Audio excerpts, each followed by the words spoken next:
Taylor, I'll ask you one more question if you have it. Yeah, of course. I got time. I got time and tokens, my friend. I'm good.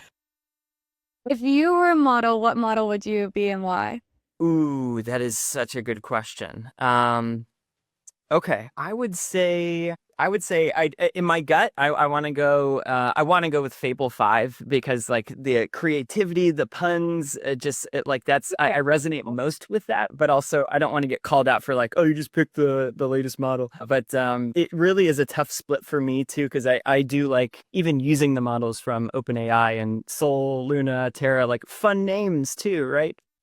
Mhm. So I think that I'd say it's probably a toss up between Opus and Fable. I think Opus it feels like I've used the most to be able to get a lot of things done. I know a lot of people throw a lot of hate to Opus and like it's not smart enough or it's getting dumber or just whatever the day might bring. Yeah, it's idealistically Fable. I think real like how I see myself, how my friends see me. I think it would be Fable Opus on that front. Nice, nice. My friend told me she's like, "You're Fable, I'm Mythos." And I thought that was funny. I I was forgot like, about "Am that. I? Yeah, good call. Good What's call. going on here?" No, no, that was funny. Thank you for coming on. Yeah, I think it was good. It's like Yeah. it's a big topic. It's my first panel, so This is you fun. know. Yeah. Great Yeah. perspectives. I feel like it always leaves me with some more homework to do, or at least my agents. And so, but yeah, great questions, great panel. I'm biased, but yeah, this is a great panel. There's tons of things I learned. Yeah, like what have you been building recently? Like anything new besides your co-star thing? So much. Yeah. Or Like that. co-star. It's co-star like astrology. What is it called? Astro Curious. So yeah, Astro. that's been fun, especially adjusting for some of the models and then just like the tone and everything. And then it's happy to send this to you if I haven't, but one of the things I've been using literally every day is an app. I'll probably I named it You Up, just for a status checker, but I'll probably call it All Good. It's after, working doing my own marketing research, but really helpful because you can see all of these services. Typically, I'm looking at Anthropic or OpenAI, and then it will give you a sense as far as like if something went down. And then I've got let me tap through here. And then it will do live view as well. So you can see like what services are down. It comes as a Mac OS app as well. So you can see that in your menu bar and be like, is today a snow day? Is Cloud down? Is Anthropic down? And quickly see that or GitHub. So GitHub, Cloud, and OpenAI are the biggest ones. You can look at their status page. So I used to go and subscribe to all these things. I didn't want to pay for StatusGator or any of these other services because I was like, why would I pay $40, etc., for this when I could make a mobile app to take care of that for me, and it's just an RSS feed at the end of the day. But I'll pull in clouds and other things as well. And I'll know immediately is because I have a Cloudflare worker going out scraping, pulling that in. I've got a cache. I even set it up so that the more the people install it, they'll be able to do individual pings from their device. And so you'll be able to see like, up the community is reporting a problem with this service. Versus what is up on the status page. So kind of like down detector, but something that scales with network effects as you install to more people. So those are like the fun, kinds of things that I've been working on lately. That, this Decant tool for coding sessions, and then way too many other research projects and things like that. But next thing will probably be like a planner to write plans for me, even including writing. Like my writing harness is another big one I've been working on too. Yeah, I wanted to ask you about that was something that you mentioned that really resonated with me, like the different tabs open.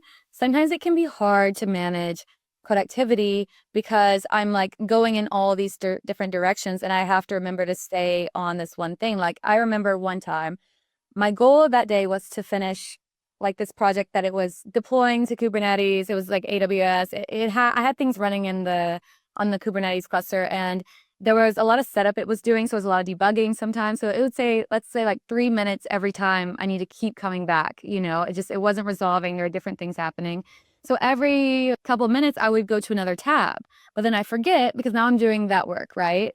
I mean, I think it's the same thing as ever on your computer, just exacerbated. Like it's just so easy to go. Now I have 5 tabs. I'm getting like, oh shoot, I forgot to go back and do this one. And I just feel like I'm more scattered than ever. And like ADHD brain, I feel like it's just so intense. I'm like, wait, am I getting anything done?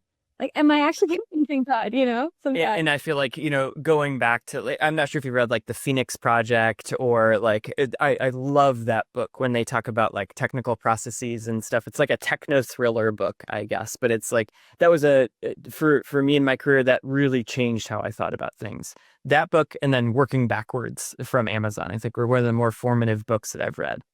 And what is it? When you add to work in progress, it's like I forget the formula, but it's in this Phoenix Project book and a couple other like management parable books. And they Yeah. showed like the amount you're just able to get so much less done over a longer period of time because you're pushing all of these. It's like all these little race cars or horses, all moving at the same pace throughout the track. And, you are making progress, but it's just very difficult to visualize because you've gotten everything 20% of the way done, which is a lot, right? If you take the cumulative sum of that, like, oh my gosh, that's a lot of work, but it doesn't feel like anything at all because you haven't hit those milestones that you want. So I resonate heavily with you on that front. And I've started to take someday, I'd love to write like an ADHD OS, right? Where it's like I can just talk and have it transcribe what I want to get done. It will go ahead and manage, like, here are the milestones you should have at these times, here are the dates.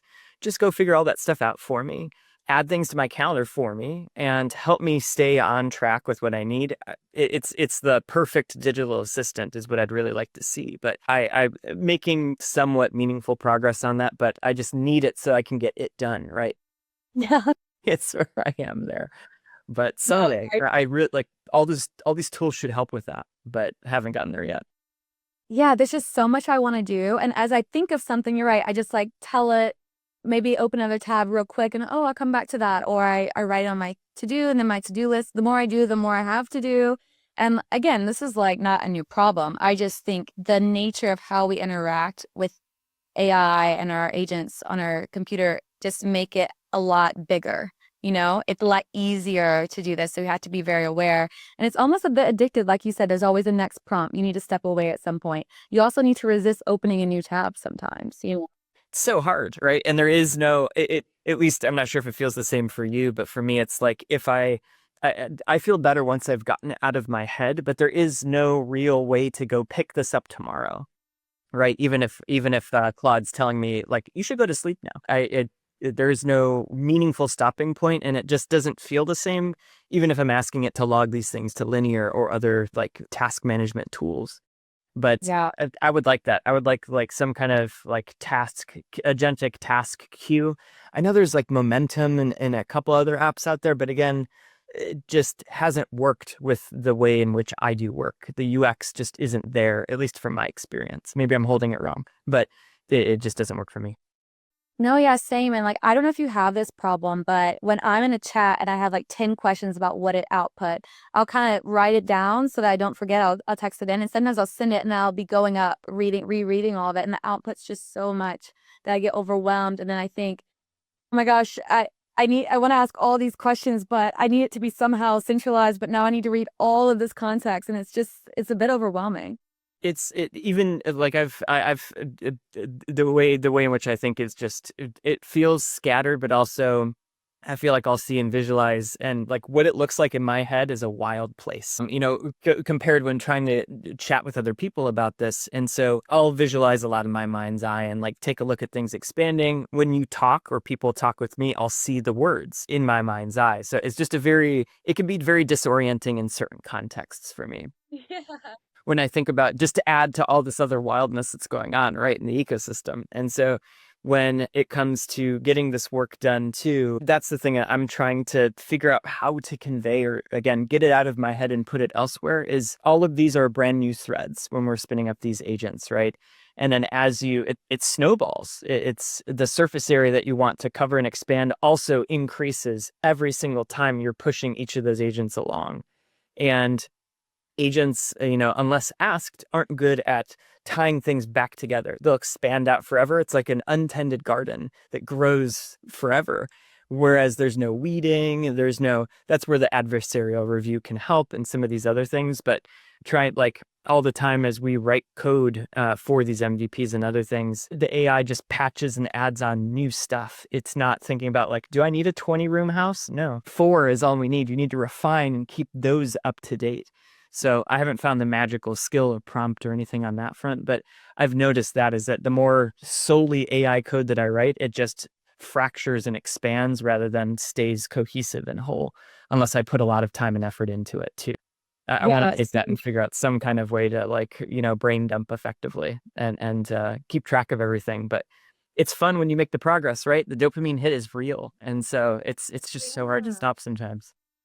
I know. And it's like you're building, building, building, then you realize you're at the state of like mass mess. And that point is like, oh no. But sometimes I deteriorate the quality, I think, of the product. And I'm like, oh wait, why is this happening? And then you have to untangle a bit of a mess, and that can be a bit. I'm surprised by, yeah, how much work it really takes to get something good. That's a large context system, you know? And I mentioned this like when we are talking earlier, but like, yeah, it takes a lot of work still, you know? It just takes so much work and it's all meaningful. But again, I'm not sure if you feel the same way, but for me, sometimes it doesn't feel that way. Or I look back and I'm like, what did I do today? Or, I'll just spend a lot of Yeah. time generating a blog post or working on research for it. And then there's a lot of rework. Even I'm not at Peter's level, but want to get there where I can like do minimal edits because I still feel like now, even though I've got my own writing harness and I'm constantly adding things and iterating and working on my voice and personal dictionary and it's doing all those things, it's still very far away from where I want it to be. And I just have to spend a lot of time. But it is validating to finally get that piece out and then see people read it and see, the bounce rate be low or the, clicks be high or go capture that CTA that you were chasing as a result from this. So there's at least some deterministic things I can use to measure on that front. But in between all of that, it's so difficult. So I wonder if we'll start to get more into, ways to hack this productivity and like how can I feel better internally as I'm making each of these steps, or are there more meaningful milestones to actually get pulled in to take a look at this stuff? But we'll see. Yeah, it feels like we all had a similar process. Like we tried, like I said, we created the skill and like, oh, a review skill. And, it seems like surely, and I know that people are sharing ideas on X and everything, but surely there will be just a better overall process so that we're not all learning in real time everything. Yeah. It's cool to be at this point. We're very, we're learning it, we're implementing it as it comes out. That's great.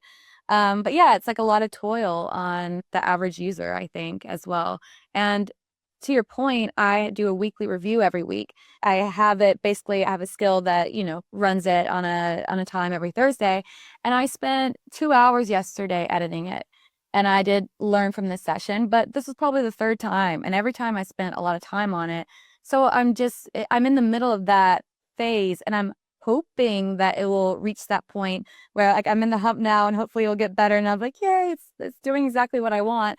But I think as like the models change and hopefully they'll get better, but I just feel unsure at that point. Like, is it, or am I every week going to spend 2 hours trying to go back and forth telling it what I want it to do? At this point, should I just do it myself, Yeah, well, the other thing too is that again that beautiful vision that Peter painted earlier, where it was like, I only want to be interrupted that I should be interrupted. That's the life I want too. But I feel like with everyone else pushing the envelope constantly, it's like, how do you actually achieve that? What I think that is like you've kind of gotten further along than most other people to the point where that work still, it yields you a lot of work opportunity, whatever, more contracts, whatever it is. And if everyone's doing the same thing, that's not unique anymore. And so thus is the cycle that we keep finding ourselves on. But I mean, if we can all agree to be like, yeah, let's have a more chill life. I would love to pursue that and then just go out. Never. It won't happen, but Now I can there's hope more and dream to for think it. about. Oh, never. Yeah. And I don't know about you, but I've been using Whisper recently. I just got it. At first, Sure. I was like, I was a cynic. I was like, what's the point? Like, I have text to speech, whatever. I love it. It's great. It's so We're good. typing so much and I'm limited. The bottleneck is my fingers sometimes. What I'll say is sometimes I look back, why didn't it do what I told it to do? And it might have misunderstood me a little at times, but overall, it is really good. And it's way better at editing and analyzing what I say, like in real time. If I'm like, oh, no, not really that, then it will cut that out, you know? And so it makes my speed a lot faster in terms of interacting with the AI. I've had a lot of fun using that for some of the coding agent runs as well. You know, whether sending a text to parents, friends, family, or, you know, talking to my coding agents. But typically I'll be able to like shut my eyes, think about it, and then kind of speak, you know, words become form in a web app, you know, but it's I found that helpful too, because I feel like you're activating different modes of thought when you're speaking it out loud, and like what you type isn't what you would say in most cases. You probably provide a little bit more context when you speak too. And so I feel like it's helped me get a little bit more clear in communicating, because it's, you know, I'm practicing before going and talking to teams and people. So yeah, huge fan. I love it too. I have to go look at my stats later and see what I'm at now, but Yeah, it's cool. It's that's a fun too. voice for you, right? It's that like Grammarly, my Aura Ring, Whisper app, like I love all those leaderboards and I love those weekly updates with it's just like, wow, you talk a lot, you know, or you could fill 18 balloons of hot air, you know, like I love that kind of stuff. So Wait, so you use Grammarly? Oh, that's cool. I use Grammarly. a huge recommend on that front. They've got a really good Chrome plugin, which works across like Helium, Brave, all those. And then they do have a keyboard for like your iPhone and other things as well. But I do recommend that, because not just grammar, but just like good flow, active voice, all of those things are codified into that as well. And it just gets better the more you use it. They already have pre-trained and done a lot of good things there. I think they were the ones that bought Superhuman, a mail client as well, which I thought the other way would happen, right? Like you buy the tool for the email agent rather than the other way around. But that's also been interesting fusion, and it really helped me out with emails and reports and other things that I write too. That's so interesting. I was not aware of. There's a humanizer tool as well, so you can just spit out a very vanilla LLM output and it will get rid of the colons and the like, this doesn't sound right. There's other like adversarial like personalities where it will like read it as a developer and say, here's what works well, here's what people are likely to remember, here's what they won't. As part of that Chrome extension too, which is very nice. Just more ways to think through things and a little bit faster than asking an agent to take a look at it too. Yeah, I actually, as I'm starting to write more, I need that. I'm doing like a 100-day challenge for posting now because Oh I yeah. really need to. I just need to start thought leadership and posting and forming my ideas into sentences. I think overall it will help me with everything that I do. I was just on an interview for AI in New York City show, and to be honest with you, I personally, I know my critic, but I was like, why did I say that? Why didn't I say this? You know, and I want to get Interviews, yeah. better. I want to get better at doing that, which is a skill. So also at a skill, lol, my slash voice Alexa skill.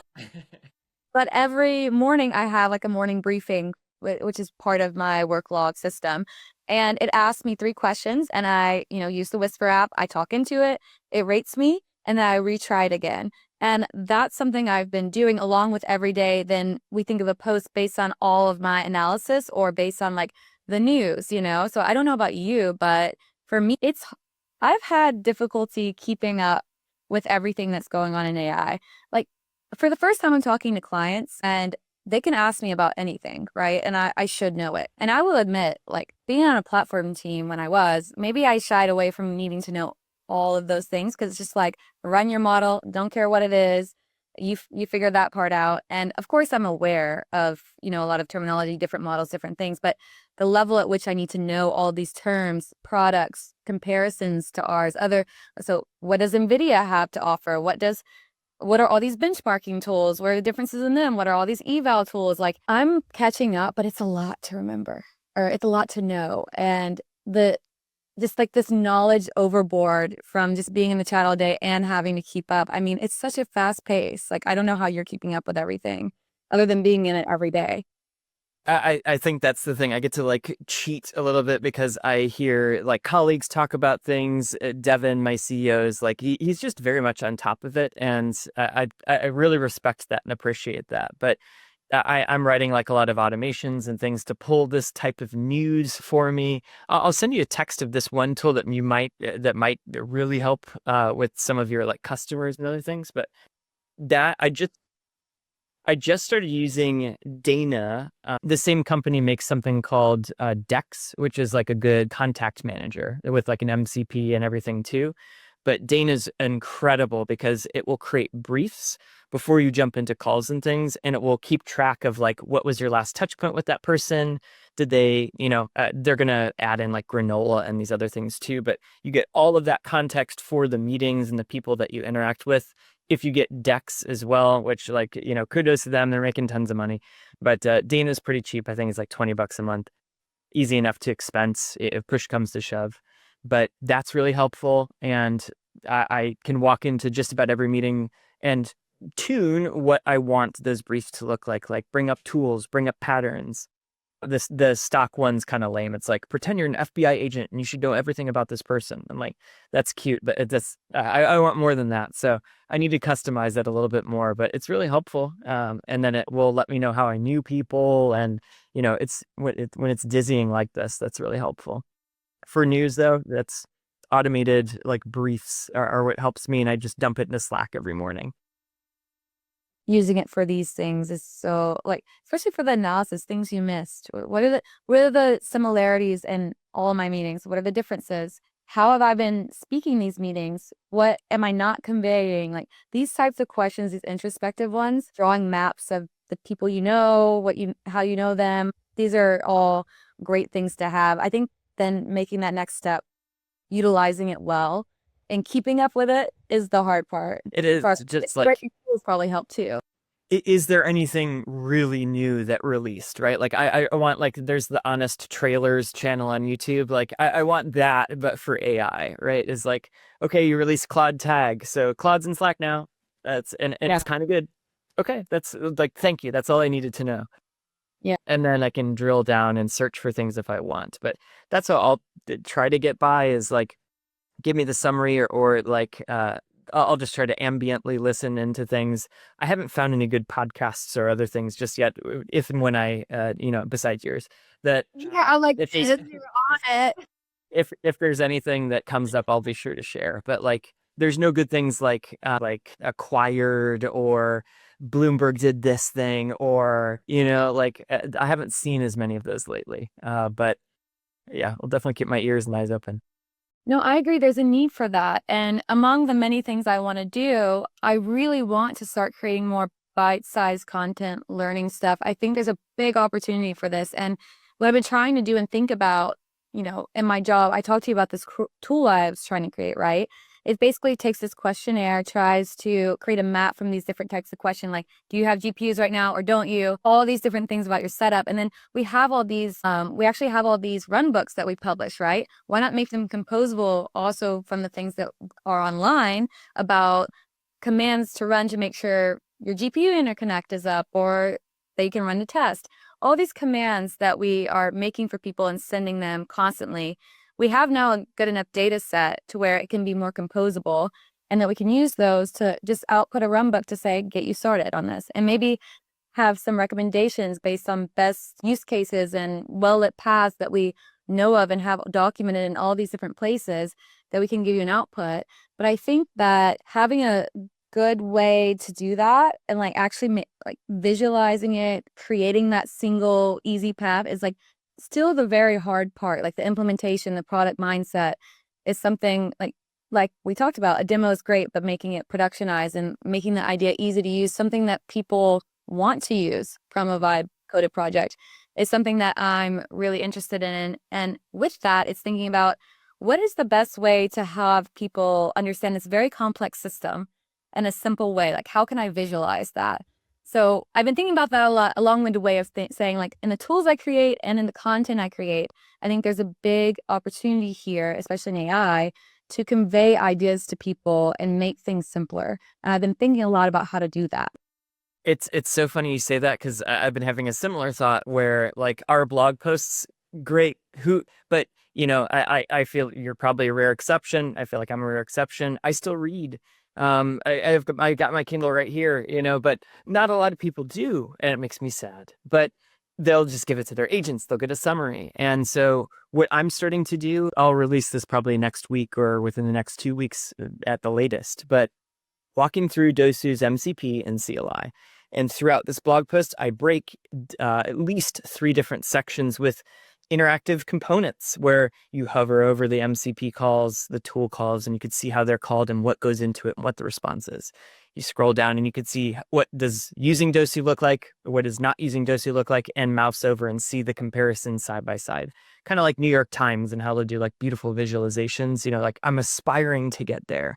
But for now, I'm trying to do the same thing. How can I capture your attention? I have AI. I can do a little bit more or operate a little bit outside of where I feel comfortable and hopefully capture you and like make this interesting and fun to read rather than just like it's another text. When something fun on my iPhone that I can like lean side to side and use the accelerometer for, or just make it fun. Make me feel special for visiting. Right? Like that's how friendships work. That's how good interactions happen. And that you don't go to the library and it's and you're like, cool, that was fun. It's usually pretty boring unless it's amazing architecture. It'd be fun to do the same thing there. But yeah, I feel you on that front. I feel like there is a lot more we can do there beyond text and design and other things. No, completely. It's how, and I've heard this said quite a few times and repeated that what's going to matter is taste and style. But I think we're hitting exactly on this. So what's the experience that you curated that I can't just get out of the box by saying, build me something like this, What is that like edge that you bring or that understanding that you're able to simplify? Yeah. And I don't know the best way to do it. I've been playing around with things. Like I said, Claude Design a bit, trying to take my images and make some type of design template for it. I really like the animations, but I really think, and I agree with you, that this interactive content is where it's at because it's way easier to make now. Are you Bring using back any? Easter eggs. Yeah, make it fun. Yeah, so are you using anything specific to create these? Like, what is your? Fable's been pretty good at those like Opus is fine. Claude Design also has been pretty good too. But I think when it's mostly been helpful when I've had data or if there's some kind of principle or thing to focus on. That's the easiest case. If I wanted to show like the solar system and time slider so you can see how planets orbit, that's kind of the family of things I'm trying to help visualize. But or modes to think about. So like if we were to create a blog post for this session, being able to like I'd love to see what Peter's orchestration steps look like laid out, like what's the flow, and then see like a nice little like like animation going through each thing or each step. Yeah. That's kind of like what I would look for. To me, that's interesting. Maybe it's just me, but I think those are the things that I'll try to pull for, or just something that's a little bit more alive than a graph. If there's a cool way to visualize that, or I'll ask if Claude Design or anything else, like, are there other ways for me to visualize this that would still convey the data that we have? Even if it's generic like that, that's a good enough prompt to get some ideas in my experience. But it's still, so using Claude Design, did you create something interactive? Yeah, let me see if I can. Okay. And it's But the animation? that's I didn't know that animation could be interactive.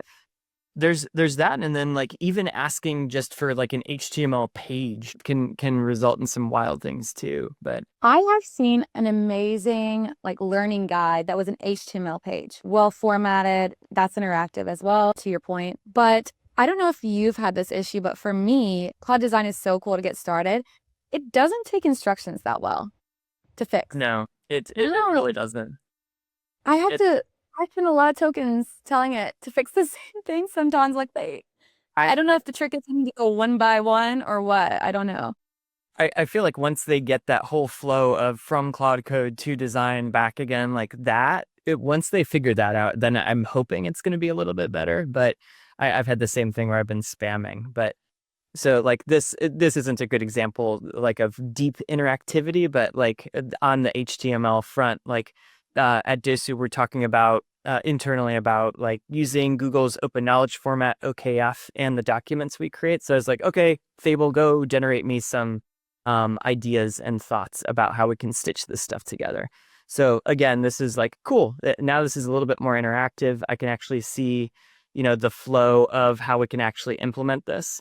But sometimes it will be as bland as this, and I'll get this as a first pass. But for like the blogs thing I'm working on, that's a lot more interactive and like will change colors when things go to red or green as I'm like working with things. So that's So you what's upload fun. it into Substack as a video. Well, it's not a video if it's interactive, right? You, yeah, you might be able to do, I'm actually curious, maybe SVG or like embedding on like in that way. I do a lot with like open graph tags, and I know too much about that from my marketing days early on in my career, but I love the animated GIFs or PNGs of like the social share cards, like the story of Claude code. They did that, and it was just, it's so fun. It's just a little something extra, but very fun. But I think that they did a decent job on that front as well, just like that interactivity. Yeah, I would say like I really stress the visuals. Like that's very important to me, especially well, ever since I started being a software engineer because I was learning, I started creating content. And so my mindset from there is don't have any acronyms, don't skip any steps, and lay it out in plain terms. I was painfully aware of how much I didn't know when I was reading these technical blogs that people were creating from the like enterprise work they were doing because I was learning right at that moment. Like I didn't have school to learn it through. And so from that, I was able to realize that there's a need for content to be very plain and spelled out. And that's something that I personally appreciated.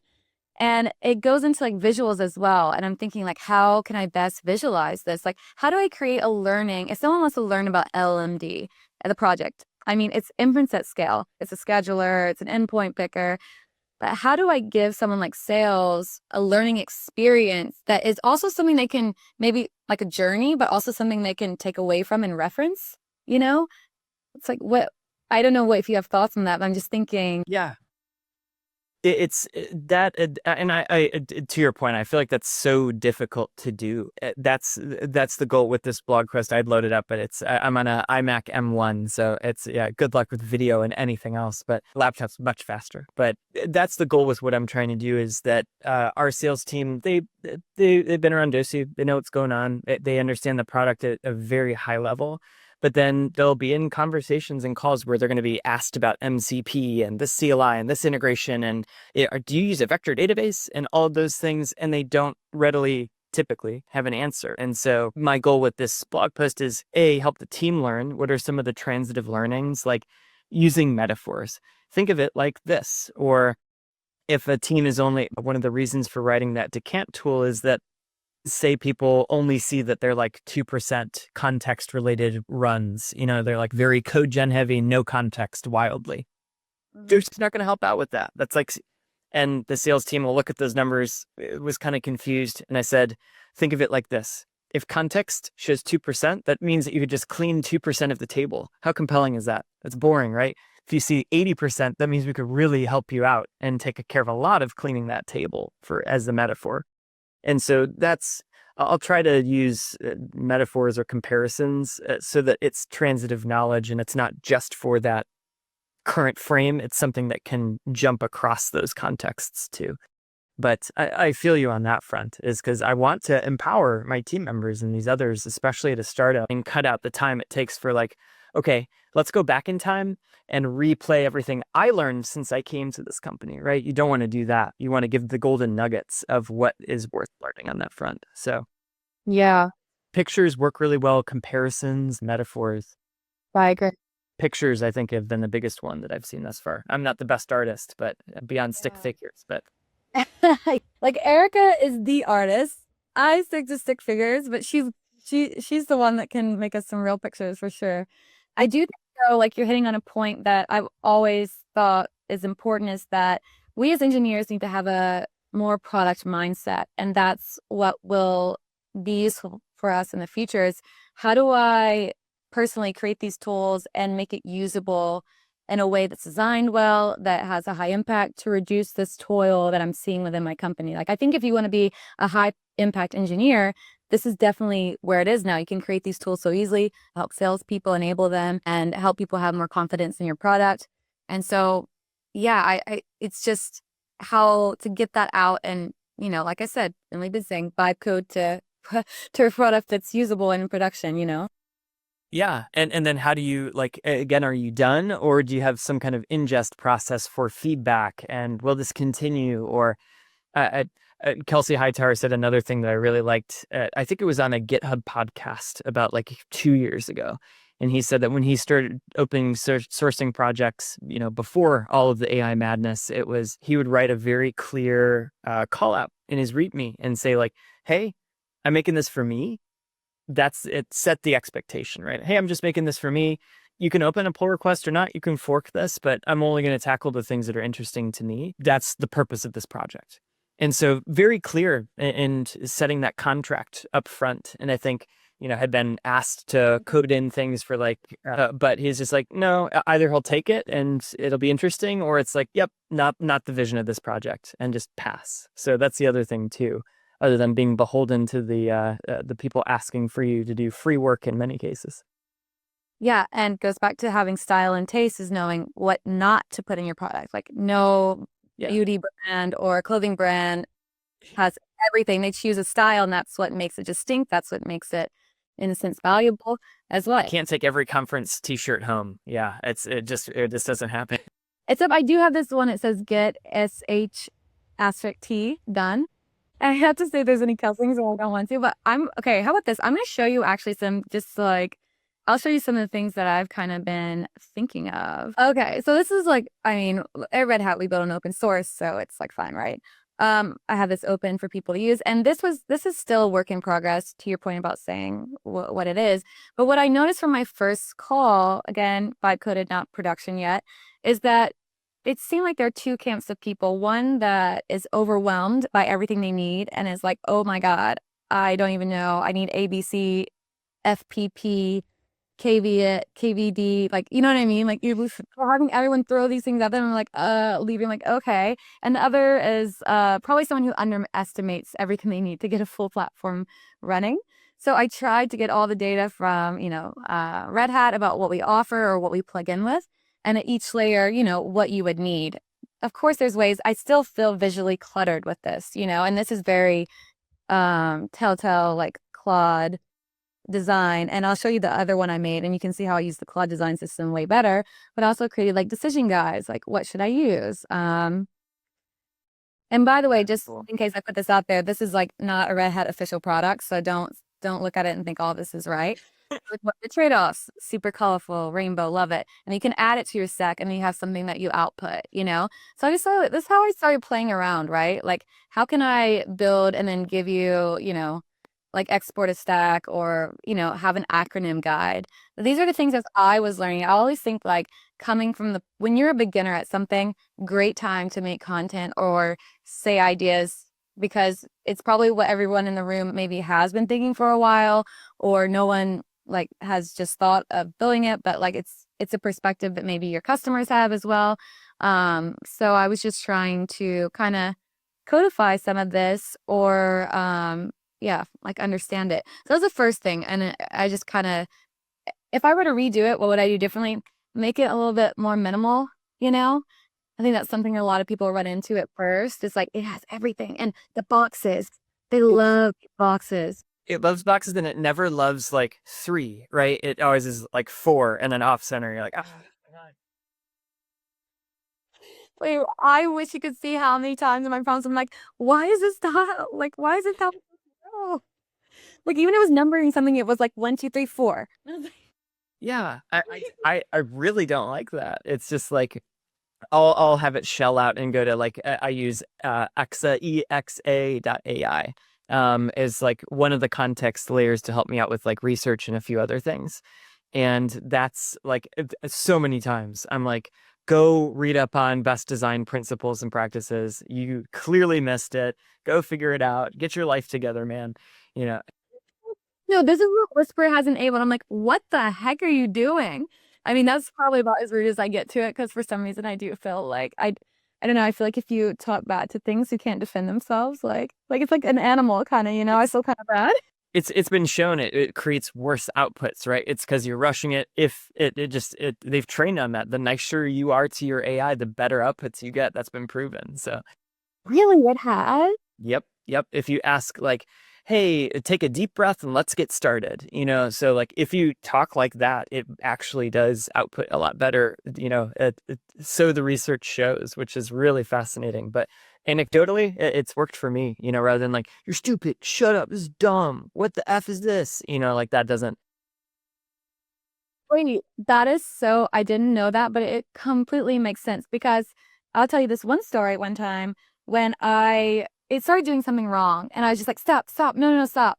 And it completely went back to the last get commit. And a lesson I learned is, yeah, it gets annoying if it commits and pushes often. Have it commit often. That's the change log, not push often. So I think I just told it, don't push, don't change any code yet or something, or don't push it yet. And so it stopped committing. And it went back a while. And right when it did that, do you know what it started to do? What? Compacting the conversation. So, like I don't know what line of code did and I had done so much. 2 hours actually. 2 hours of like, I was really heads down in it. So I had to go back and find it. And then I tried at first just to have it patch things and that made it almost worse. So yeah, it all come from me going, stop. Which, okay, sometimes you need to do stop. Not every time. Sometimes it really just stops, but that like quick force, just like not a lot of context there, just like do better or stop this or like no, no, no, wrong. Can sometimes, if it's not going in a dangerous direction, I would say don't do that. I do like the ability to steer in some cases, but yeah, I Mhm. hate running into that. I also heard that there was I'll send you a couple of things on that front. One on the like niceness to AIs, like whatever that paper is, just interesting. And then another, if I can find it, is really good conversation about context management. And one of these people was talking about the context window filling up.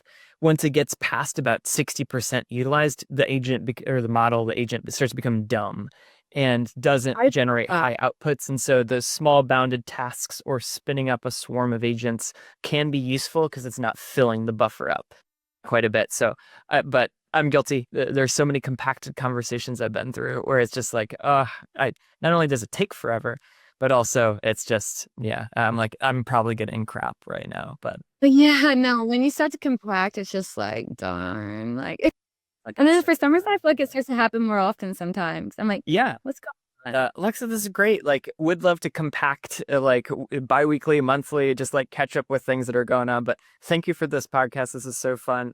But keep the No, for conversation sure. going. Wait, maybe we should do like a monthly little catch up on the pod. You know what? I might actually just release this as like the following conversation. Yeah, that you got at least got a bonus track, like it's Oh, episode whatever number dot B, but let's subscribe to see this very exclusive conversation after the podcast. there you go. Awesome. Thank you so much. And thank you for talking way over the time that we have planned. I appreciate it. Anytime. I'm a Gemini. No problem. Yeah. Thanks, I'm Alexa. curious. I don't know what that means, but it probably means problems. All right, bye. Have a good weekend. Thank you so much for listening to Alexa's Input AI. And if you want to follow along with my new episodes, writing, content, everything I'm building, you can find me at alexagriffith.com, on Substack, on YouTube, or wherever you listen to podcasts. If you enjoyed this conversation, it would mean a lot if you subscribed, shared this episode with a friend, left a quick rating or a comment to help more people to discover the show and keep these conversations going. Again, I'm really grateful you're here. This podcast started as a side project for me a few years ago, and every listener who reaches out or keeps coming back reminds me exactly why I love doing this and I love putting so much time into it. I hope this episode gave you something to think about, something to talk about. So always stay curious, stay grounded, and I hope to see you next time. Thank you for your support.